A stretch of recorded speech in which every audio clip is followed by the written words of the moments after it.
नमस्कार।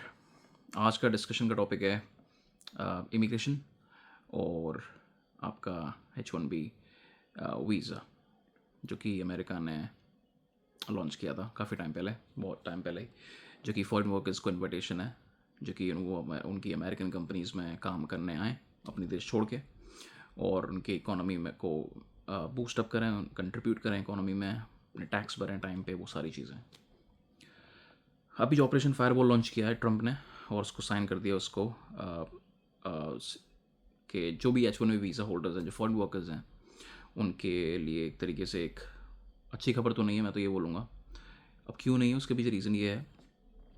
अच्छी खबर इसलिए नहीं है क्योंकि सिलिकॉन वैली में भी बहुत सारे कंट्रीज़ के लोग हैं जो अपनी मजबूती एकदम पकड़ जमाए रखे हैं अपने बिजनेस के थ्रू, अपने काम के थ्रू। तो जो टॉप नॉच को जो एक क्वालिटी है अमेरिका में, वो है इंडियंस की नंबर वन पे, जो कि मोस्ट टैलेंटेड लोग हैं वहाँ पे।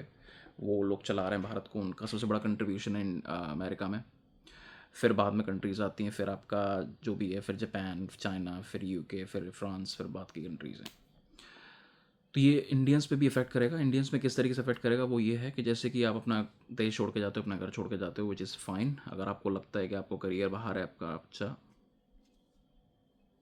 प्लीज़, नो प्रॉब्लम, आप जा सकते हो, आपका डिसीजन है खुद का, no one has any right to stop you. But सबसे बड़ी एक चीज़ होती है कि आज के टाइम पे जो जियो पॉलिटिक्स का जो एक तरीके से जो स्ट्रक्चर जिस तरीके से बहुत रैपिडली बदल रहा है, सारा स्टॉक मार्केट बदल रहा है, सारा हाउस होल्ड सिस्टम आपका बदल रहा है, आपका करियर बदलने वाला है अब, just because of this H1B visa holders.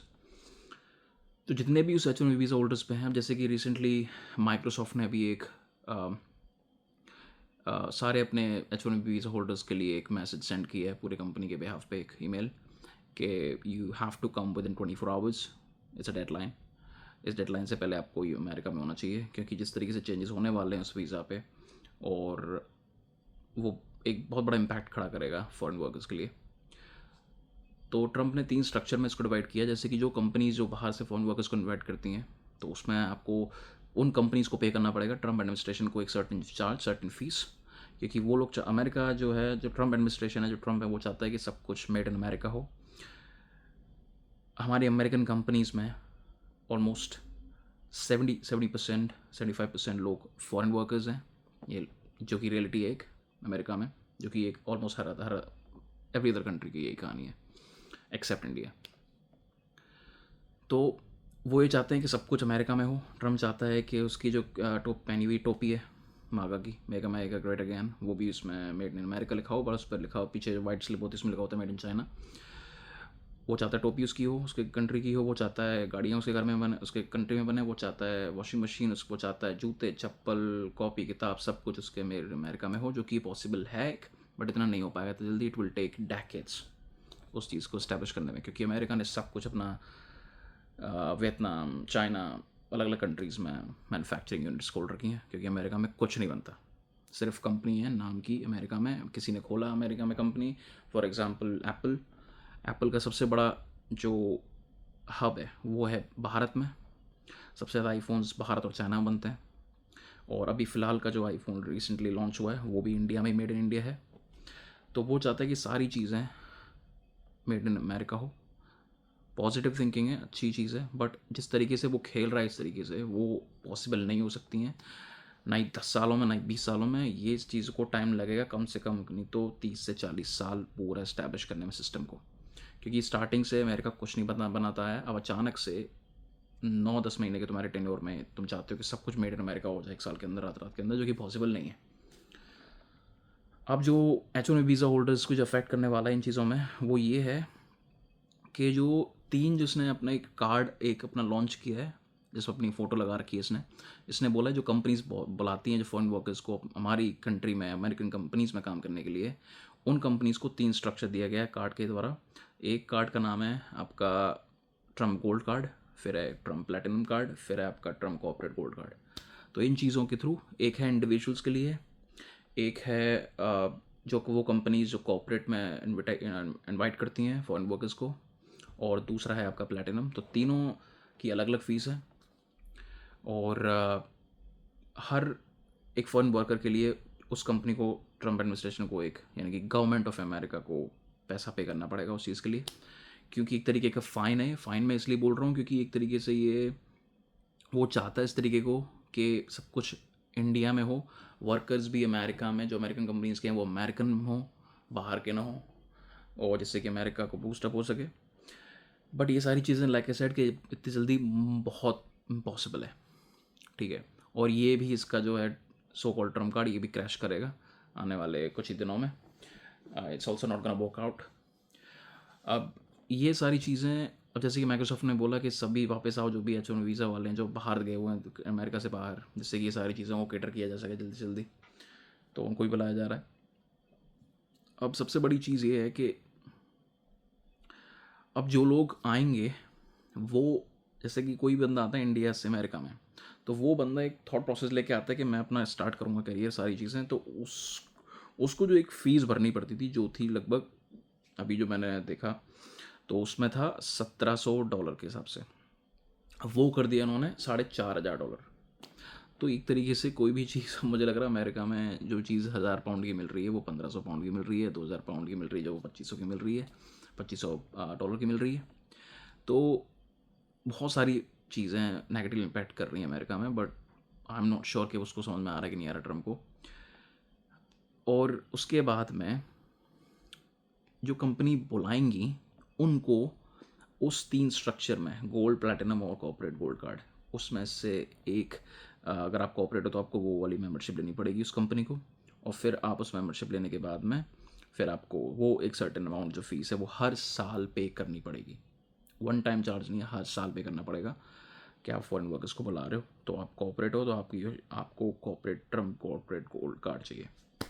अगर कोई इंडिविजुअल है तो उसको खुद का कार्ड खरीदना पड़ेगा, जो कि ट्रम्प गोल्ड कार्ड है इंडिविजुअल्स के लिए। उसके भी फीस है, वो भी उस बंदे को हर साल भरनी है इंडिविजुअली। ये बहुत बड़ा एक खर्चा मोटा पड़ जाएगा सभी फॉरेन वर्कर्स के लिए, जो भी इंडियंस हैं, जापानीज़ हैं, चाइनीज़ हैं, जहाँ से भी हैं। अगेन ये बहुत ज़्यादा प्रॉब्लमेटिक खड़ा करेगा इंडिया में भी।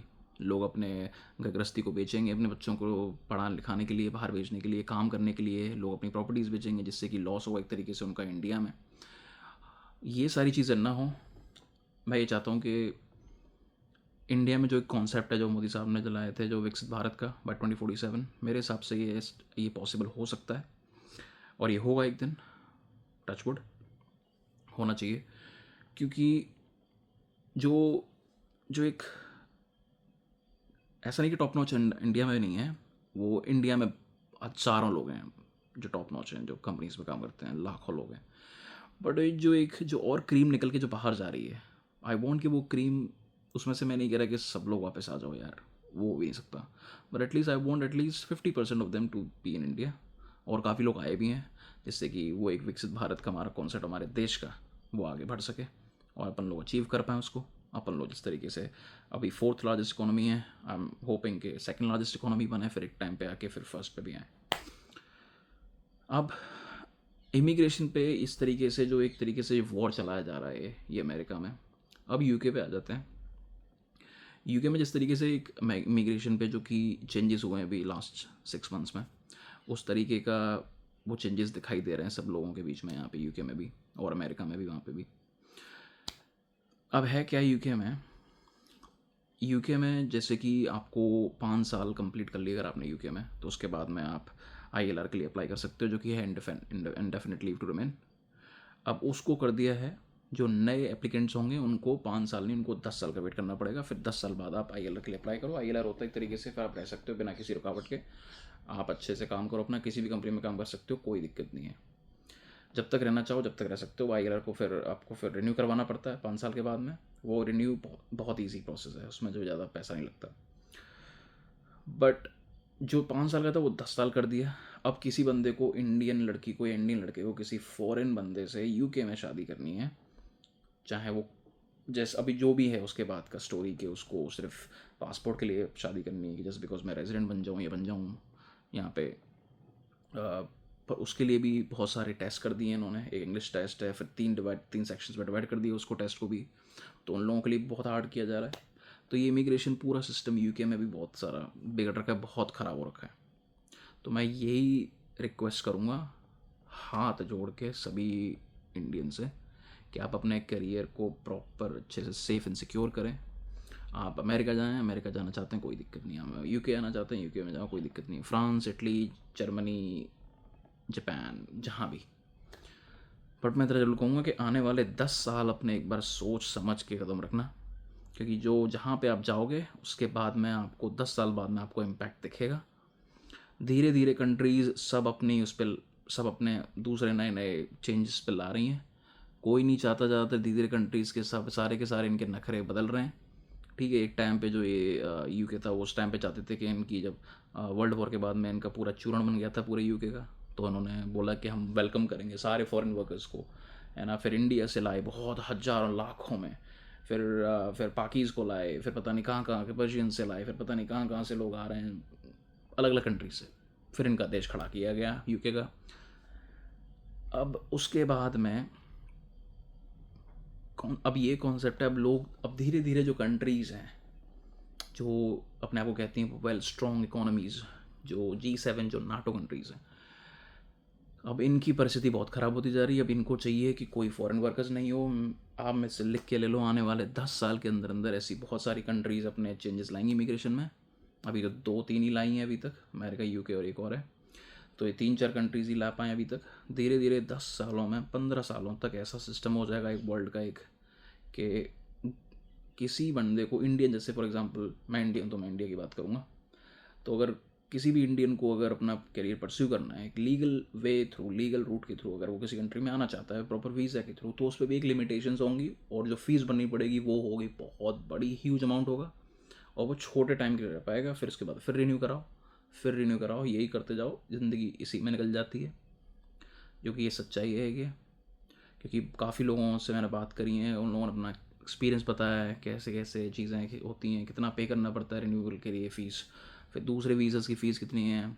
अभी मैंने एक से बात करी थी, यूके में मेरे दोस्त है, तो उन्होंने बोला कि जो रिन्यूअल फ़ीस है, तो अब जो टीयर 2 स्किल्ड वर्कर वीज़ा है यूके का, तो उसमें भी फ़ीस अभी तो कुछ टाइम पहले मेरे को बताया उस दोस्त ने कि कम से कम आपको 15 से 16 लाख चाहिए एक बंदे के लिए। तो 15 से 16 लाख में आपको एक स्किल्ड वर्कर वीज़ा मिलेगा। उस वीज़ा पे भी आप उसी कंपनी के साथ काम कर सकते हो जिसका आपको वो मिलेगा वीज़ा। फिर आपका उसमें इंटरव्यू सारा कुछ प्रोसेस होगा। फिर उसके बाद में अगर आप उसके आपको पे करना पड़ेगा 15-16 लाख रुपए। फिर उसके बाद में आप एक सर्टेन टाइम पीरियड के लिए, जैसे वो कंपनी आपको अलाउ करेगी 5 साल तक आप हमारी कंपनी में रह सकते हैं, यूके में रह सकते हैं, मतलब हमारी कंपनी ऐसा काम कर सकते हैं यूके में, और विदाउट एनी लिमिटेशंस। फिर उसके बाद में फिर आपको 5 साल बाद में फिर फ़ीस पे करनी है। तो बहुत सारे रेस्ट्रिक्शंस, बहुत ज़्यादा ह्यूज अमाउंट फ़ीस, बहुत ज़्यादा लोग पे कर रहे हैं। लोगों के साथ फ्रॉड भी हो रहा है, मैंने बहुत सुना है। लोगों ने अपनी फैमिलीज़ यहाँ पे आए हैं लोग किसी अलग अलग कंट्रीज से, किसी ने फैमिली के दिए अपने 30 लाख, किसी ने 40 लाख। तो जितने भी लॉयर्स एंड सॉलिसिटर्स हैं अलग अलग कंट्रीज़ में, उन वो अब ऐसा पर्दाफाश हुआ है ऐसे लोगों का जो एक फ्रॉड चल रहा है, कि लोगों को वीज़ा नहीं मिल रहा है पर उनके जो पैसे थे वो गए, नॉन रिफंडेबल है, आपको मिला ही नहीं, आपको एक पेपर दे दिया गया इस तरीके से, और उस आपके साथ में फ्रॉड हो गया कि आपने इतना आपको मिल गया, पर आप जा रहे हो तो वो कंपनी एग्जिस्ट ही नहीं करती, और या तो उस कंपनी ने मना ही कर दिया कि हमारे साथ में ऐसा कोई कोलैबोरेशन ऐसा कुछ है ही नहीं, आपका कोई डिटेल ही नहीं है, तो वो पैसा भी नॉन रिफंडेबल। आप सिस्टम से कितना लड़ोगे, दूसरे देश के आप सिस्टम से लड़ना चाहोगे, तो वो जब खुद के ही लोग इनके खुद के ही जब ये लोग नहीं लड़ पाते अच्छे से, तो आप तो फिर अलग ही चीज़ है, फिर आप तो नहीं लड़ पाओगे मुझे इतना लग रहा है, और लड़ने की कोशिश भी करोगे अगर सिस्टम से, तो जीत बहुत मुश्किल है इन चीज़ों में। क्योंकि आज के टाइम पे सबकी सोच हो चुकी है ज़्यादातर सब हर कंट्री की, कि हमको कोई नहीं चाहिए कोई भी दूसरे देश का, हम अपने देश में बनाएंगे सब कुछ, हम अपने देश को ट्रेन करेंगे, हम अपने बंदों को काम पे लगाएंगे अपनी खुद की कंपनीज़ में। अब ये दोगलापन है, अभी दोगलापन ये है कि जब सब कुछ आपका बन गया, कंट्रीज एस्टेब्लिश हो गई, सारी की सारी ताकतवर बन गई हैं, फिर उसके बाद में आप कह रहे हो कि सब बाहर में जाओ, हम अपने बंदों को ट्रेन करेंगे, हम अपना देश खुद चलाएंगे सब कुछ हिसाब से।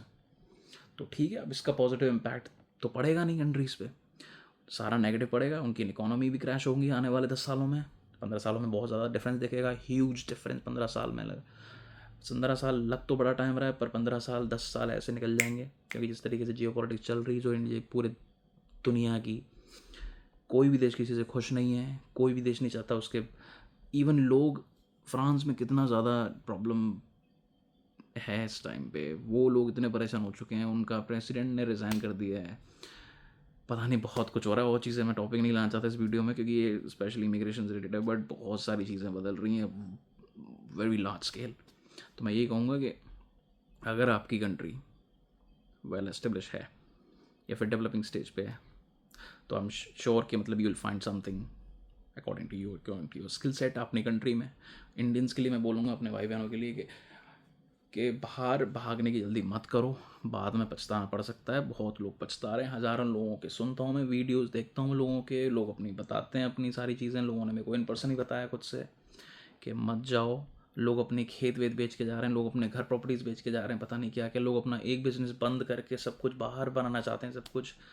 मैं समझता हूँ कि 10 लोग अगर फॉर एग्जांपल के तौर पे 10 लोग जा रहे हैं इंडिया से, तो जो ऐसा कुछ बढ़िया सिस्टम हो जाता है किसी का, तो 10 में से कम नहीं तो मान लो 6 का तो मतलब ठीक ठाक है, बाकी के 4 का तो लगभग डम्बाडोर हो जाता है। फिर वो ज़िंदगी भर लोन पे चलते रहते हैं, उनकी बार की कहानी।